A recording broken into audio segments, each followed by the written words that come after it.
Class 10th हम पढ़ रहे हैं रीतकालीन कवि देव के द्वारा रचित कवित्व डार द्रुम पलना। इस काव्यांश में कवि ने वसंत के आगमन का अत्यंत आकर्षण चित्रण किया है। जिस तरह से एक शिशु को, एक बालक को जगाने के लिए सभी लोग प्रयत्नशील होते हैं, उसी प्रकार से वसंत रूपी बालक को जगाने के लिए पूरी प्रकृति प्रस्तुत हुई है। पूर्वकालीन सभी कवियों ने और परिवर्ती कवियों ने, यानी कि देव से पहले और देव के बाद के कवियों ने वसंत को एक युवा के रूप में, एक युवक के रूप में चित्रित किया है, किंतु देव ने यहाँ पर वसंत अर्थात ऋतुराज बसंत को एक शिशु के रूप में चित्रित किया है। डार द्रुम पलना बिछौना नव पल्लव के, सुमन झिंगुला सोहे तन छवि भारी दे, पवन झुलावे केकी केर बतरावे देव, कोकिल हलावे हुलसावे कर तारी दे, पूरित पराग सो उतारे करे राई नोन, कंजकली नायिका लतान सिर सारी दे, मदन महीप जुको बालक बसंत ताहि, प्रातहि जगावत गुलाब चटकारी दे।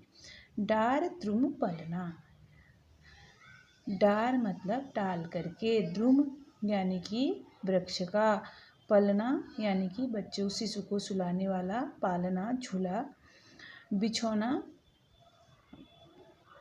नव पल्लव के, नए नए पल्लव यानी पत्तों का बिछौना की, मदन महीप यानी कि राजा कामदेव, मदन कहा गया है कामदेव को। हम सेकंड लास्ट लाइन से ले रहे हैं। सबसे पहले राजा कामदेव के पुत्र बालक बसंत के लिए प्रकृति ने वृक्ष में ही पलना डाल दिया है, झूला डाल दिया है और उसमें नए नए पल्लवों का बिछौना बिछाया है। सुमन झिंगुला सोहे, सुमन माने फूल, झिंगुला माने वस्त्र, सोहे सुशोभित होता है, तन शरीर पर, छवि मतलब सुंदरता, भारी दे मतलब अत्यधिक आकर्षक दिखाई दे रहा है। उसके उस बालक बसंत के तन अर्थात शरीर पर, उस बालक बसंत के तन अर्थात शरीर पर सुमन झिंगुला यानी कि फूलों का वस्त्र, सोहे यानी कि सुशोभित है, जो उसके शरीर उसे और भी सुंदरता प्रदान कर रहा है। पवन झुलावे, बालक बसंत के झूले को या उसके पलने को हवा झुला रही है। केकी कीर बतरावे देव, केकी मोर और कीर तोता, मोर और तोते उससे बातें कर रहे हैं।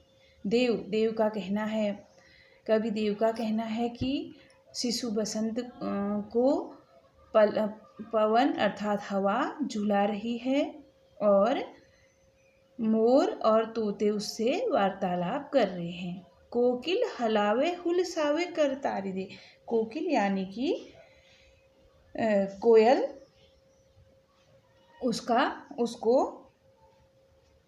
उससे वार्तालाप कर रही है। हलावे हुलसावे यानी कि उससे वार्तालाप कर रही है। कर तारी दे मानो हाथों से ताली बजा बजा करके कोयल उससे वार्तालाप कर रही है। पूरित पराग सो उतारे करे राई नौन, पूरित पराग माना पराग से भरे हुए फूलों से, राई लौन यानी कि उसकी नज़र उतारी जा रही है। राई लौन का तात्पर्य है कि नज़र उतारना। कंजकली नायिका, कंजकली रूपी नायिका, लतान माने लताओं की, सिर सारी दे मतलब सिर में साड़ी रखकर।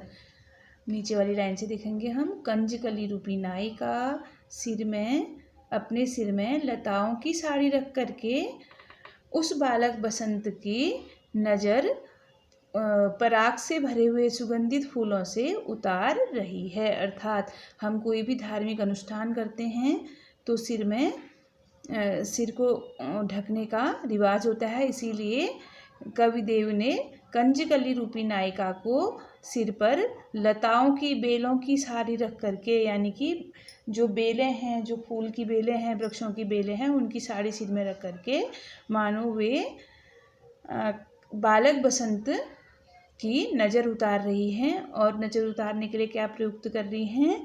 पराग से भरे हुए पुष्पों से वे बालक बसंत की नज़र उतार रही हैं।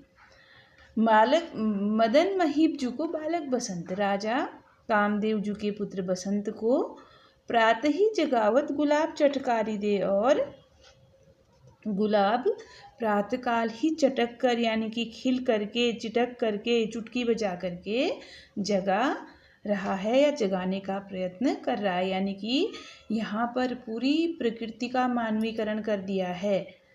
बसंत को एक बच्चे के रूप में और कंजकली यानी कि कलियों को नायिका के रूप में दिखा दिया गया है। हर जो भी प्रकृति के जो भी प्राणी हैं सबका मानवीकरण कर दिया गया है। पूरे काव्यांश में प्रकृति का सुंदर चित्रण किया गया है कि प्रकृति जिस तरह से माता जो है अपने बच्चे की लाई और नमक से नज़र उतारती है, राई और नमक से नज़र उतारती है, उसी प्रकार से कामदेव के पुत्र बसंत की नज़र कंजकली रूपी नायिका सिर पर साड़ी दे करके उतार रही है और गुलाब प्रातः खिल करके उस बालक बसंत को जगाने का प्रयास कर रहा है। यहाँ पर अगर हम काव्य सौंदर्य की बात करें तो छंद कवित्व छंद है, भाषा इसमें ब्रिज भाषा का प्रयोग किया गया है।